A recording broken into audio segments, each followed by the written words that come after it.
Adam and I are the founders of Latino Alliance for Constitutional Rights. We, kind of like Adam said, we started this because of the need that we saw in the immigrant population here in Utah and throughout the United States. We'd observed sort of many difficulties from people having a general fear of the police and the government in general, which could create dangerous situations if they didn't want to report crimes. We also saw that a lot of them maybe would pay a lot of money to try to get help with their immigration situation when they really weren't in a position to do so. I remember this specific case. Her name was Rosa, and we were teaching her. She had 5 kids, and one of her kids was really sick. He had almost like a pneumonia case, and I was like, how did that happen? And she was like, well, it all started with asthma. We didn't know if it was asthma, but we didn't want to take him to the hospital because we're illegal, and we're just worried they were going to ask us for papers. So we thought a way to simultaneously help them become integrated into American society and understand the legal system would be to teach sort of practical lessons on how the legal system works here. We're thinking about making them kind of like in workshop settings, and we want to work with different nonprofits. So like we talked to Jen about Centro Hispano. Cualquier inmigrante que viene a los Estados Unidos no es fácil, es difícil, pero uno tiene que tener la esperanza de poder seguir. Quizás todas las familias tienen problemas con inmigración.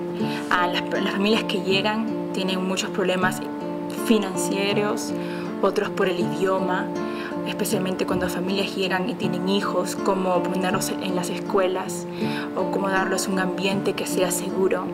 Muchas familias fallan cuando los padres van a trabajar para poder darles de comer a sus hijos.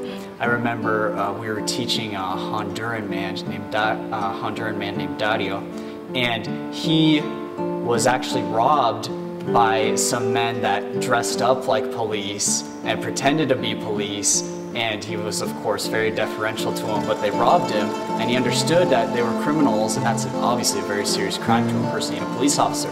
But he didn't call the police, and he told us that he didn't call the police because he was afraid that they would come and then they would question his immigration status and then he'd be deported.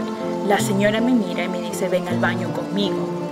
Cuando voy al baño con ella, ella se quita su blusa y me dice, mira, mi esposo me pega todos los días, pero tengo miedo de ir a decirle a alguien.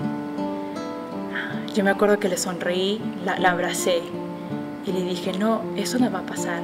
Su esposo llegó y él me quiso pegar a mí. Y cuando, a pesar que tuve miedo, él dijo, tú no puedes hacer nada. Te deportan a ti, te deportan a mí y todos nos vamos a este país.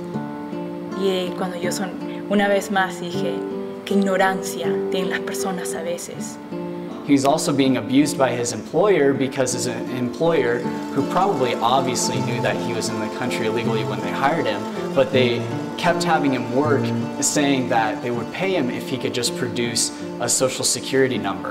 And he would work day after day hoping to get paid by these people that were just taking advantage of him based on his misunderstanding. Es por eso tan importante de que las personas sepan lo importante que es tener derechos. Los inmigrantes somos humanos, somos personas que tenemos que tener derechos para poder sobrevivir.